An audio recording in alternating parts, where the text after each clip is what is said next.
ಯಾರು ವಾಕ್ ಮಾಡ್ತೀರೋ ಅವರೆಲ್ಲ ಬಂದು ನೋಡಬೇಕು. ಒಳ್ಳೆ ಲೈಟಿಂಗ್ ವ್ಯವಸ್ಥೆ ಆಗಿದೆ. ಕಾರ್ಯಕ್ರಮ ಕೂಡ ಭಾಳ ಚೆನ್ನಾಗಿ ಇನ್ನು ಮುಂದಕ್ಕೆ ಯಾವ ರೀತಿ ನಾವು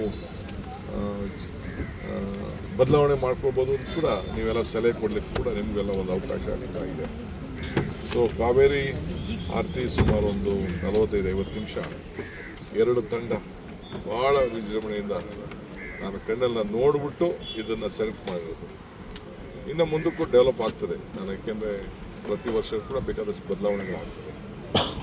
ಸೊ ಕಾವೇರಿ ತಾಯಿಗೆ ಇವತ್ತು ನಾವು ಪೂಜೆ ಮಾಡೋಂಥ ಒಂದು ಭಾಗ್ಯ. ನಾಳೆ ಶುಕ್ರವಾರ, ಶುಭ ಶುಕ್ರವಾರ, ಶುಭ ಗಳಿಗೆಯಲ್ಲಿ ಕಾರ್ಯಕ್ರಮ ಹಮ್ಮಿಕೊಂಡಿದ್ದೇವೆ. ಪಾಪ ಕೆಲವರೆಲ್ಲ ತೊಂದರೆ ಮಾಡಬೇಕು ಅಂತೇಳಿ ಕೋರ್ಟ್ಗೆಲ್ಲ ಹೋಗಿದ್ರು. ಕೋರ್ಟು ನಿರಾಕರಿಸ್ತು ಅಂತೇಳಿ ನನಗೆ ಸುದ್ದಿ ಬಂದಿದೆ. ಇದನ್ನೆಲ್ಲ PL ಇದು ಮಾಡಬಾರ್ದು ಅಂತೇಳಿ ಕೆಲವರೆಲ್ಲ ರಾಜಕೀಯದವ್ರು ಹೋಗಿದ್ರು, ಯಾರು ಹೋಗಿದ್ರು ಗೊತ್ತಿಲ್ಲ ನನಗೆ. ಒಂದು PL ಅಂತೂ ಹಾಕಿದ್ರು. ಕೋರ್ಟ್ ಇಲ್ಲ, ಇದು ಸರ್ಕಾರಿ ಕ್ರಮ ಮಾಡಲಿ ಬಿಡಿ ಹೇಳಿ ಹೇಳಿದೆ. ಸೊ ಇಲ್ಲಿ ಅನನ್ಯ ಭಟ್ಟು ಮತ್ತು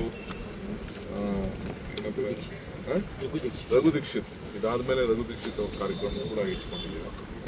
ಅವರು ಕೂಡ ಜನರನ್ನ ರಂಜಿಸೋಂಥ ಕೆಲಸ ಮಾಡ್ತಿದೆ ಭಕ್ತಿ ಸಂದರ್ಭದಲ್ಲಿ. ಸೊ ನಾನು ಇಡೀ ಬೆಂಗಳೂರಿನ ನಾಗರಿಕರು, ನೀವು ಎಲ್ಲೇ ಇರಲಿ, ಇದು ಬರೀ ಮಲ್ಲೇಶ್ವರ, ಸದಾಶಿವನಗರಕ್ಕೆ, ವೈದಿಕ ಅವರಿಗೆಲ್ಲ ಕಾರ್ಯಕ್ರಮ, ಇಡೀ ಬೆಂಗಳೂರು ನಗರಕ್ಕೆ ಕಾರ್ಯಕ್ರಮ. ಇದಕ್ಕೆಲ್ಲ ಕೂಡ ತಾವೆಲ್ಲ ಬಂದು ಪಾಲ್ಗೊಂಡು ಸಂತೋಷ ಪಡಬೇಕು, ತಾವೆಲ್ಲ ಹರಿಸ್ಬೇಕು, ತಾಯಿಯಲ್ಲಿ ಪ್ರಾರ್ಥನೆ ಮಾಡಬೇಕು ಅಂತೇಳಿ ನಾನು ಮನವಿ ಮಾಡ್ತೀನಿ. ಸರ್, ಸದನದಲ್ಲಿ ರಾಜಣ್ಣ ಅವರು ಸಚಿವರ ವಿರುದ್ಧ ಹನಿ ಟ್ರ್ಯಾಪ್ ಆಗಿದೆ, ನನ್ನ ಮೇಲೂ ಕೂಡ ಹನಿ ಟ್ರ್ಯಾಪ್ ಮಾಡೋದಕ್ಕೆ ಪ್ರಯತ್ನ ಪಟ್ಟರು ಅಂತ ಹೇಳಿದ್ದಾರೆ ಸರ್ ಸದನದಲ್ಲೇ. ಆಮೇಲೆ ಇಲ್ಲಿ ಈ ಕಾರ್ಯಕ್ರಮಕ್ಕೆ ಬರಬೇಕಾದ್ರೆ ಯಾರು ಇಲ್ಲಿ ಫೀಸು ಇಲ್ಲ ಅಂತಂದರೆ ಪಾಸು ಇವೆಲ್ಲ ಏನೂ ಇಲ್ಲ. ಇದನ್ನು ಓಪನ್, ಯಾರು ಬೇಕಾದ್ರೂ ಬರ್ಬೋದು. ಮೊದಲೇ ಬಂದವರು ಮೊದಲು ಎಲ್ಲಿ ಬೇಕಾದ್ರೂ ಸೀಟಲ್ಲಿ ಕೂತ್ಕೋಬೋದು. ಇಡೀ ಟ್ಯಾಂಕ್ ಸುತ್ತಲೂ ಕೂಡ ಎಲ್ಲ ಕಡೆ ಕಾಣೋ ರೀತಿಯಲ್ಲಿ ಸೀಟನ್ನು ನಾವು ಹಾಕಿದ್ವಿ. ಸೊ ಎಲ್ಲರಿಗೂ ಕೂಡ ವ್ಯವಸ್ಥೆ ಮಾಡಿದ್ವಿ. ಯಾರು ಬೇಕಾದ್ರೂ ಬಂದು ಎಷ್ಟು ಜನ ಬೇಕಾದ್ರೂ ನಿಂತ್ಕೊಂಡಾದ್ರೂ ನೋಡ್ಬೋದು, ಕೂತ್ಕೊಂಡಾದ್ರೂ ನೋಡ್ಬೋದು.